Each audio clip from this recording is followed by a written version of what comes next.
The summer visitor to a hot, sultry Florence can hardly picture the raging torrent that the River Arno became during the night of November the 4th, 1966. Water, dammed up by the narrow banks and contained by the Ponte Vecchio, flooded the town to a depth of 15 feet. Water does not discriminate between trash and the finest treasures. Everything was completely swamped, and above all, much of the great legacy of Florentine art was buried for days beneath tons of mud and debris and a lake of putrid water. The National Library was among the worst affected. The immediate aim was to get the library working again. The reading rooms had to be cleared, the walls dried out and repainted, new furniture bought, new desks installed. A catalogue system is the nerve center of any library. Without it, a library just cannot function. All the filing cards were flooded, the handwritten lettering washed away, and the millions of cards put into complete disorder. The library is taking this chance to microfilm the restored cards and reprint them to international specifications. A microfilm copy is kept in Florence and in the library in Rome.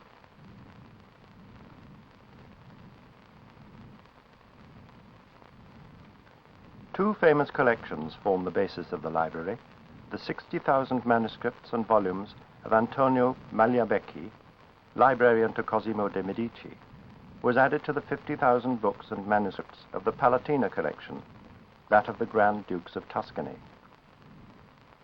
The national copyright is vested there, and a copy of every book and newspaper printed in Italy must be lodged at the library.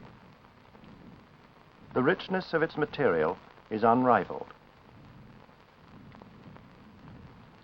The value of its collection, dating from the 15th century, is unique and forms the basic source for all scholarship in Renaissance studies, as well as other fields such as modern Italian history and the development of printing and book production.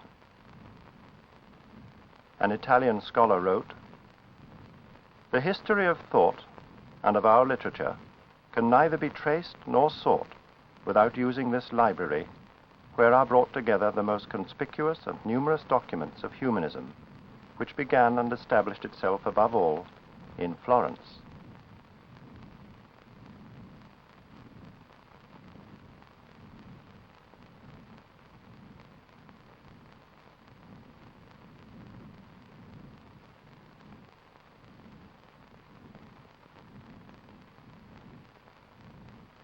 Books returned to the library from their emergency washing and drying treatment were first sterilized in an ethylene oxide chamber against mold and bacteria. The library itself was washed and sterilized 3 times. The outside of every book is photographed, and any relevant details inside as well. A number is assigned to the book. A print of the photograph and the number accompany the book throughout its restoration. So far, 50,000 books have been photographed. Photography keeps a record of the damage and helps in choosing a new binding for the restoration.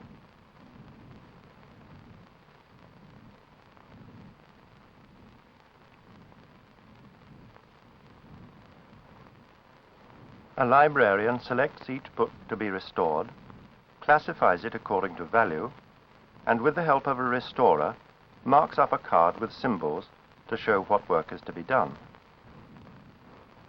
The librarian must give priority not only to those books which are valuable, but also to those that are heavily used. The book is collated, the pages checked for their order and number, for many early books were inaccurately numbered.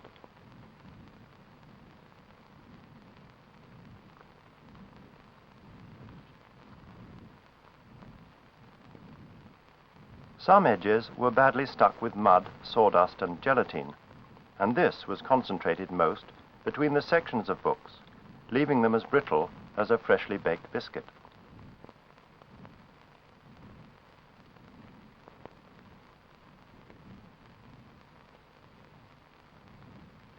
Covers that had been hurriedly ripped off dragged the sewing through the sections.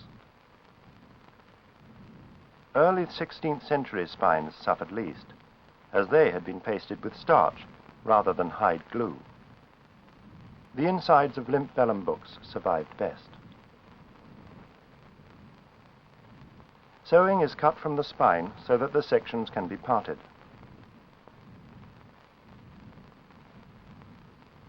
Leaves that are free are pulled in the traditional way.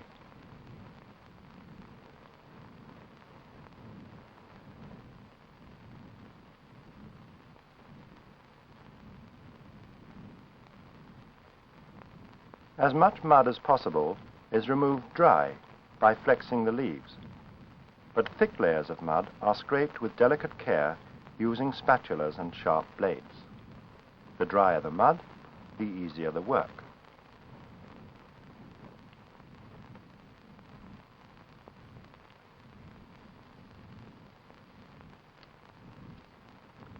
Every part of the book, covers, headbands, cords, threads, fragments, is catalogued and preserved in envelopes.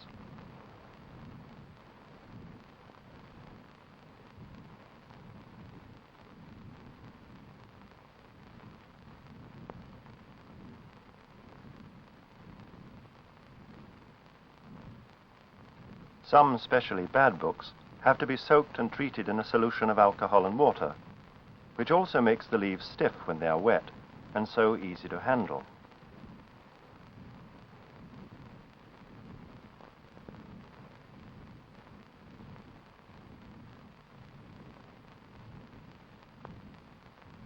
The colored prints and plates of other books, which may offset, are sprayed with a solution of soluble nylon in alcohol to preserve them.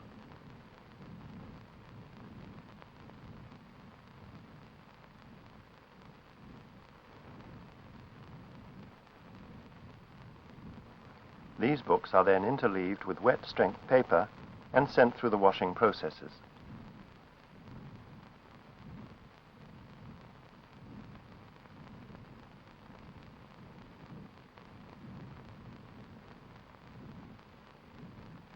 Many early books had vellum fly leaves, which the water stuck to the title pages.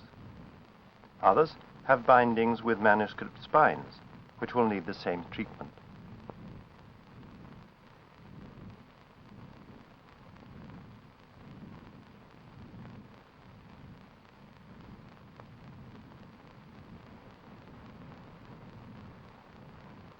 They are soaked and loosened in alcohol and then dried under tension.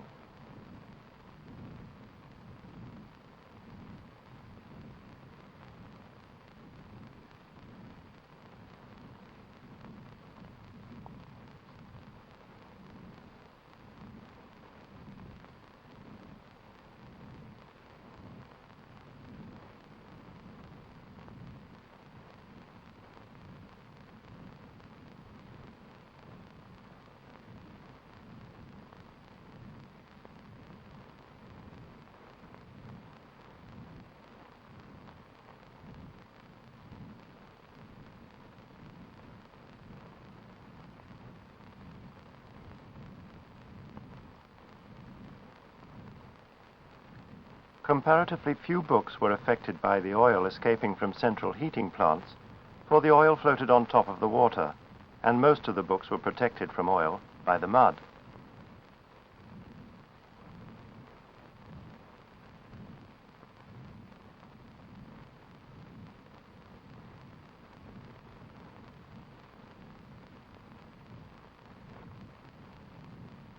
Oil is removed in a solution of xylene and trichloroethylene.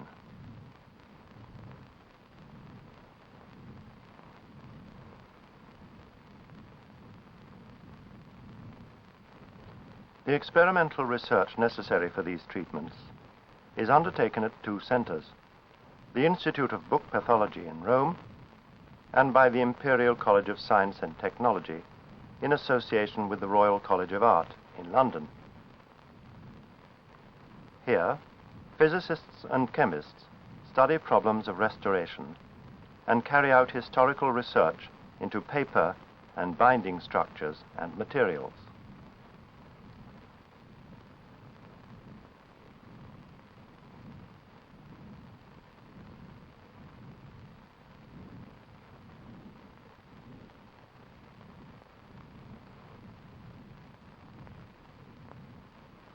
Fuller's earth is used to absorb traces of oil and chemical solution.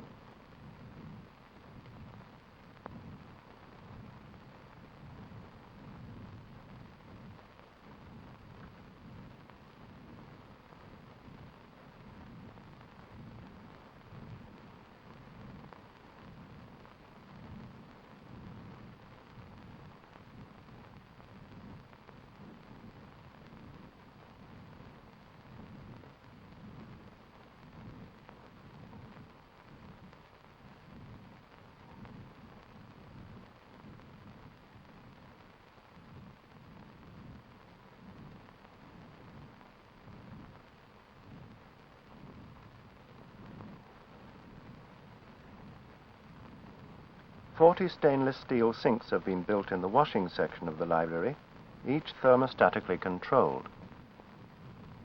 Strange as it may seem after a flood, nearly every book needs to be washed, leaf by leaf.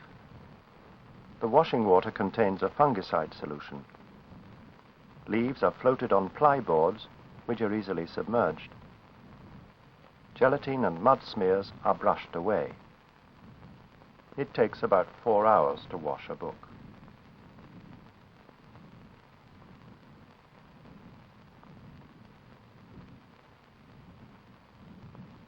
Some books are resized after washing in a parchment size, or methyl cellulose, or polyvinyl alcohol. Where leaves are particularly fragile, they are soaked in an alcohol solution containing soluble nylon. Size binds the paper fibers together and gives support in handling, particularly to short-fibered and highly absorbent papers.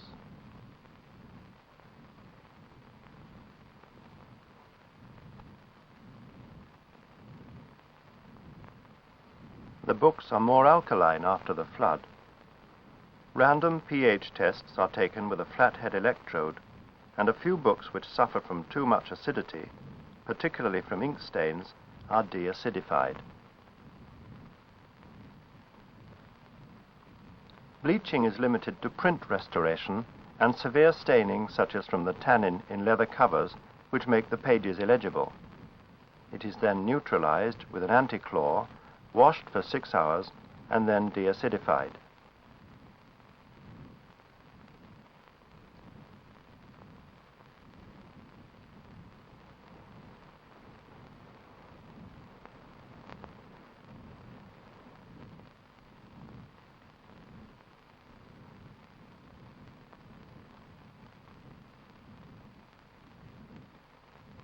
Each book doubles its weight with water absorbed during washing.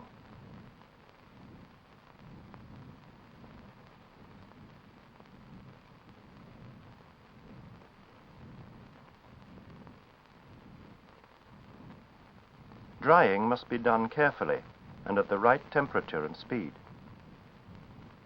Too violent a heat buckles the paper. Too low a heat is a waste of time, for it takes between half an hour and an hour, according to the thickness of paper, to dry a book.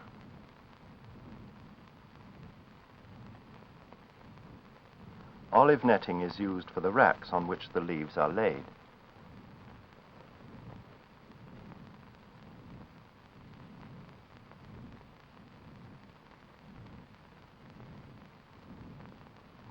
Warm air at 30 degrees centigrade circulates through the specially constructed drying cabinets. The 4 of them, 20 feet long, take the whole length of the drying room. Trolleys full of racks can be wheeled into them.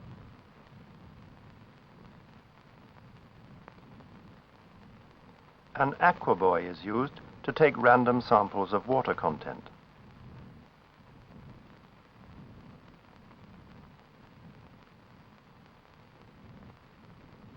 The leaves are taken up again from the nets and handed over to library staff for checking and putting in order.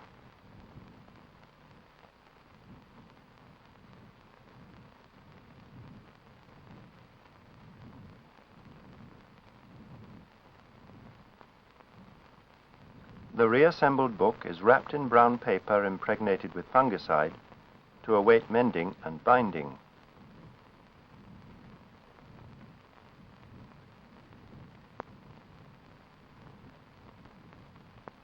prints are handled separately in a restoration room provided by the Australian government and set up by a distinguished restorer.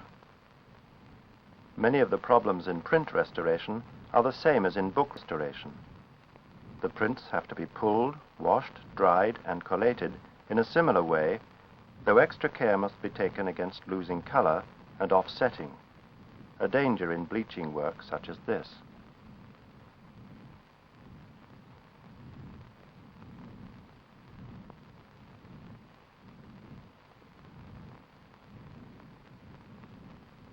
In very rare cases, a mechanical rubber is used to take off surface dirt.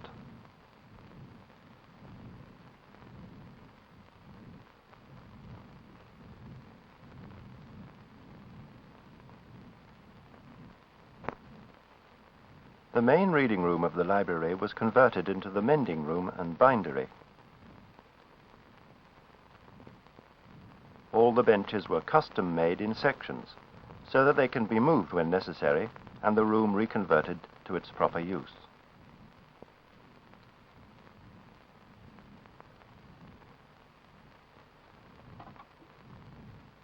The original intention was to send the washed and dried books to binders throughout the world for mending and binding, but it soon became apparent that this was impractical, as the standards of work varied so widely, and it was impossible to keep control. So the decision was made that mending, the most time-consuming part of the operation, should be done in the library, and that binding should follow.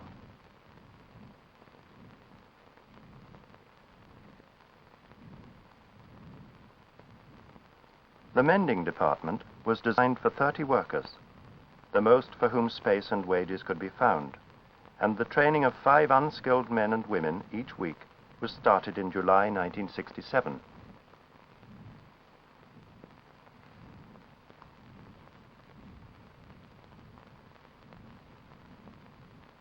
On average, every section has 2 folds needing repair. Different methods have been evolved to cope with different conditions of paper and damage, much of which was caused by early binding techniques.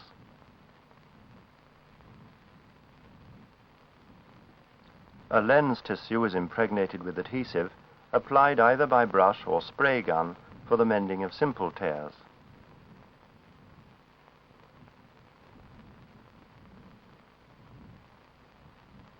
It is applied with a warm heating iron.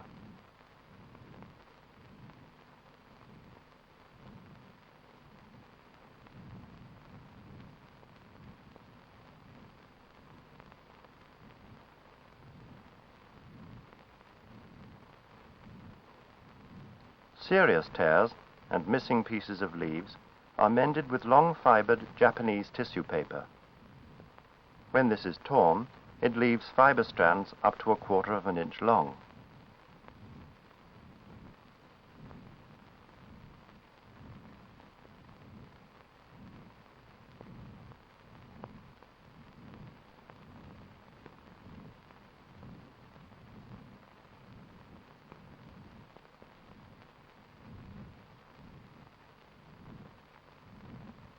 The restorers could easily rush through the work and put makeshift books back on the shelves for the public to read. But this would be irresponsible to these unique collections. So a balance has to be found between the needs of readers and the needs of the books.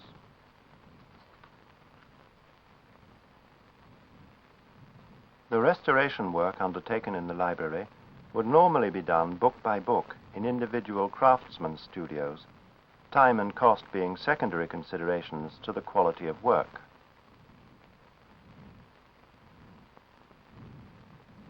A book can only be rebound a limited number of times, so the present restorer must leave as little as possible for future rebinders to do.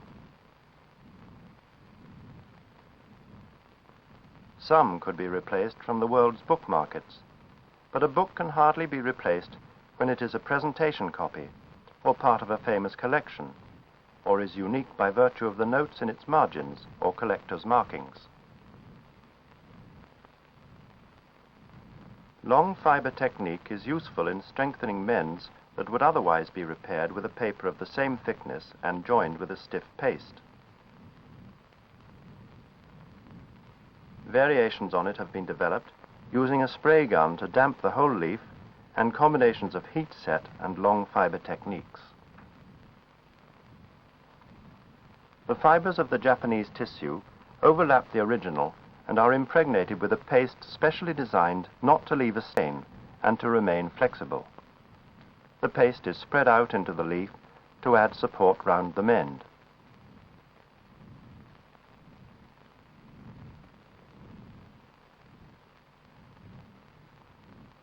It is then damped and pressed using a terylene sheet to prevent it sticking.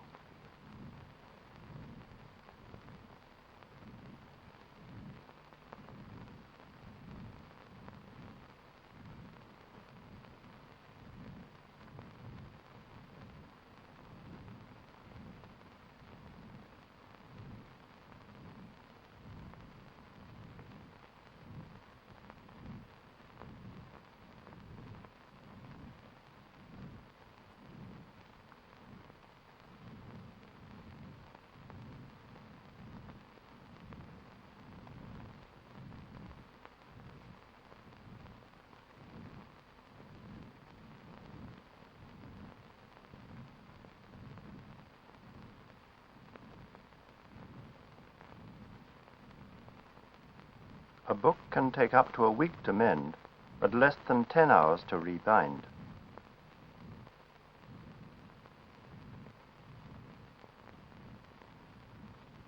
The choice of sewing structure depends on many factors, such as the weight and flexibility of paper, the book's thickness, the use to which it will be put, its historical significance, and the type of binding chosen.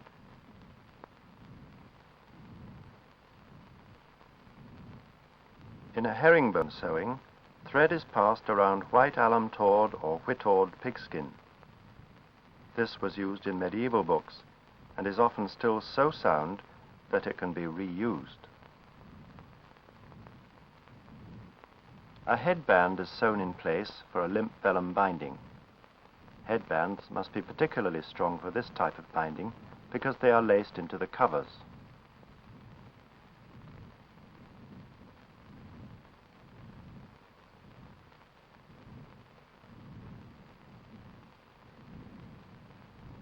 Among the many different characteristics of sewings, an important one is the flexibility and ease with which a book can be opened.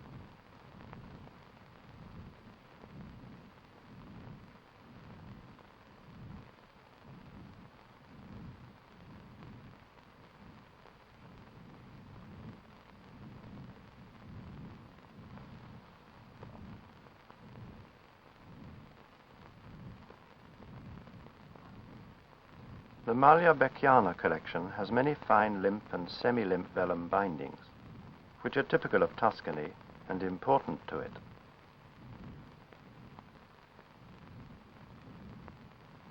It can be a practical, long-lasting and inexpensive way of binding a book and has been chosen for recovering many of the 16th and 17th century volumes. But the technique has become decadent over the last 200 years, and research is in progress to lay down new standards.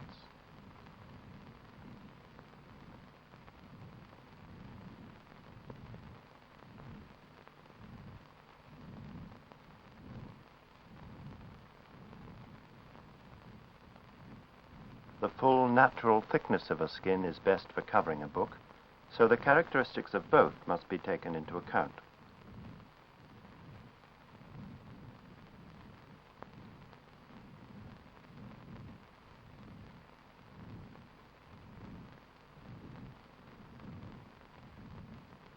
The skin is cut and edged with a paring knife.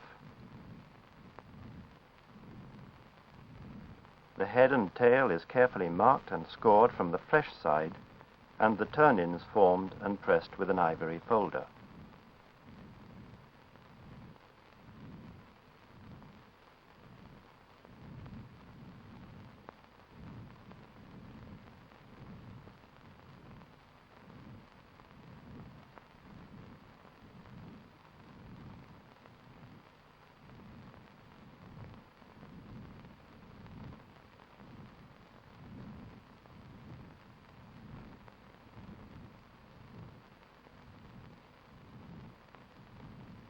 Modern covering vellum is difficult to find, and its quality is often geared to military drums rather than fine books.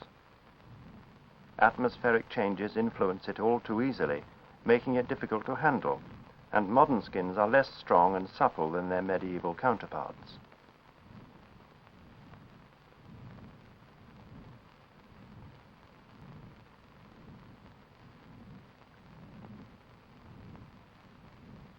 The spine of the book is centered on the vellum cover, and while the skin is still flat, the lower spine score is marked, scored, and folded.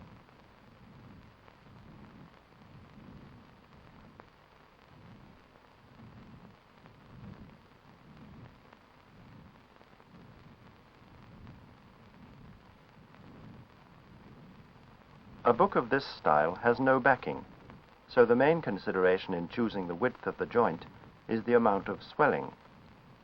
This is marked on the hair side.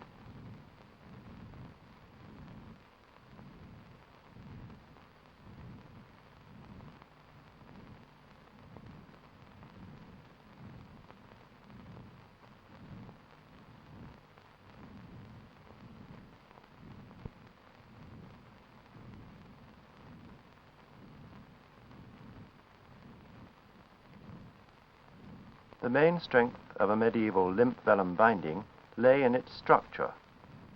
The whittawed leather thongs, which are tannin-free and do not stain the vellum, are intertwined with the spine linings as well as the covering vellum, thus making a complete unit and not just a book covered by a casing.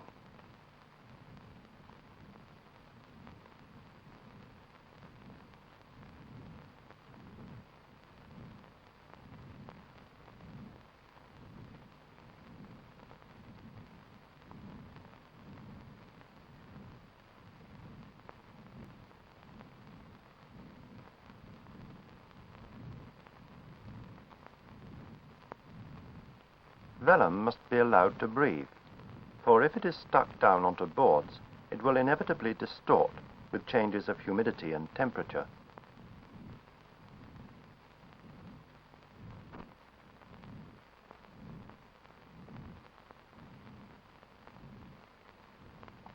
Round holes are punched in the skin. These keep their shape and will not tear.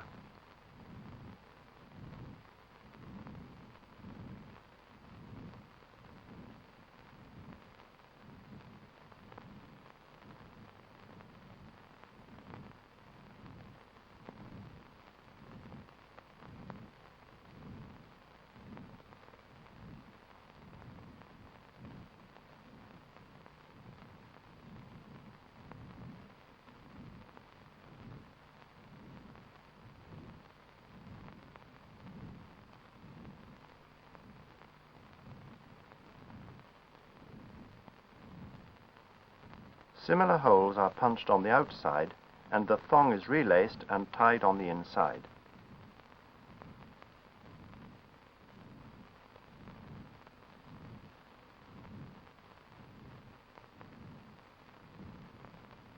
A semi-yap, or lip, is often extended from the foredge of a cover, particularly on thicker books.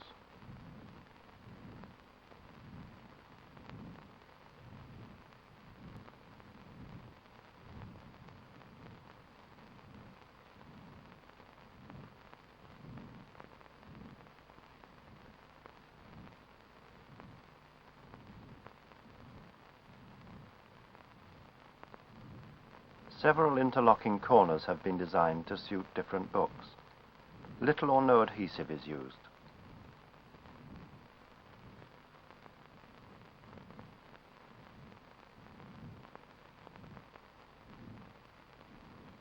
Very little research had been undertaken in limp vellum bindings before the flood made it an urgent priority, and it is hoped that the work done in Florence will be a guide to other libraries throughout the world. If the library can raise enough money, it can develop its unique restoration center for the study of book conservation and for the training of book conservators from every country.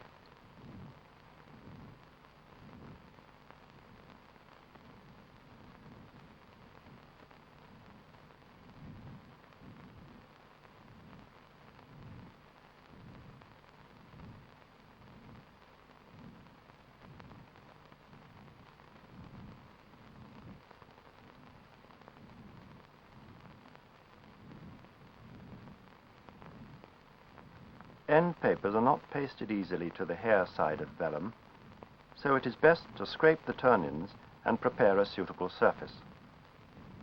End papers provide an inward pull against the natural curl of the vellum.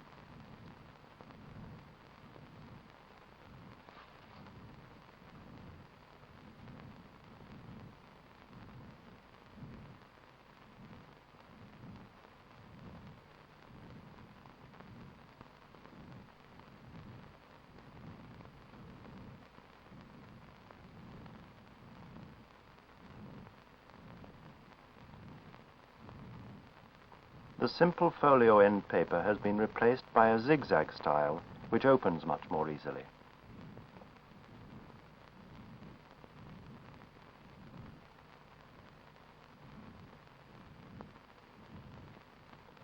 No decision has been made yet on the style or form of lettering or identification to be placed on the spines.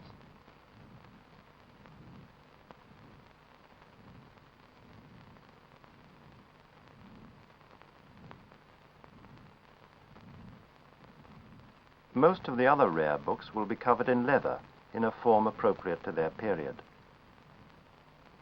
The leather must be pared down a little, either mechanically or with a spoke shave, so that it fits snugly round the boards.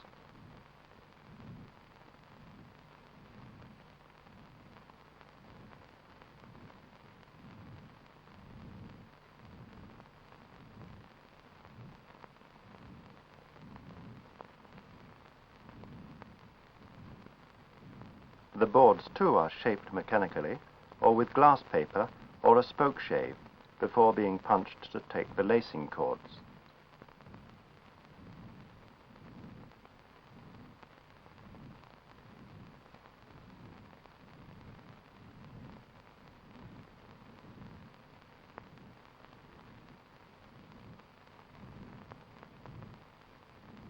These are set in place, and the boards pull the spine round, and so form a shoulder at both sides of the book.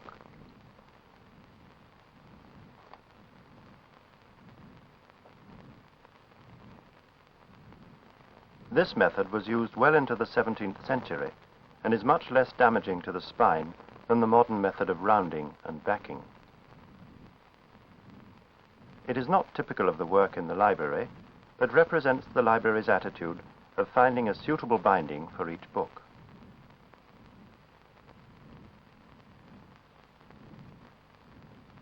A commercial bindery will be established for the less rare books published after 1840.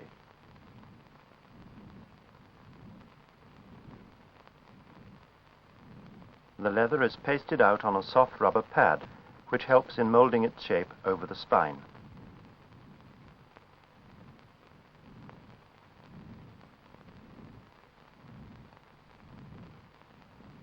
Since the 16th century, Florence has been flooded 5 times, none as seriously as the last, but the danger is not yet over. Astonishingly little was completely lost. But the National Library, although the largest, was only one of many libraries to be flooded. At least 28 other important collections have suffered serious damage, among them the Gabinetto Vieusseux, the library of the German Institute, the State Archives, and the libraries of the Academy of Fine Arts and the Academy of Music.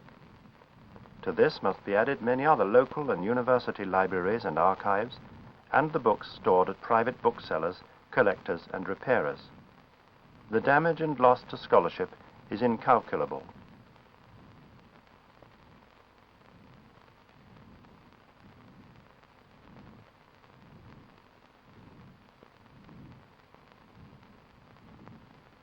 The Italians have gladly received the technical and financial support offered to them. Binders from many countries have worked in the system and trained students and workers. Notable help has come from the British Italian Art and Archives Rescue Fund and the American Committee for the Rescue of Italian Art.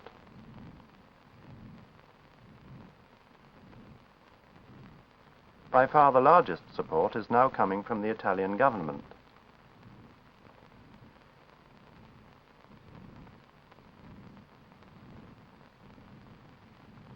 Yet the rich treasure of knowledge, skills, and scholarship to be gained in this unique experience is in danger of being lost for lack of money.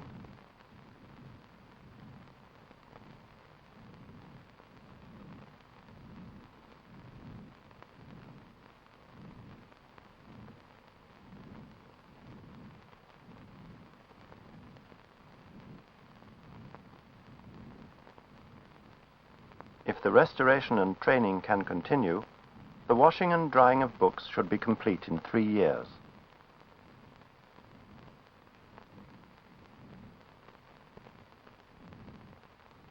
The mending and binding of the 80,000 pre-1840 books will take at least 25 years.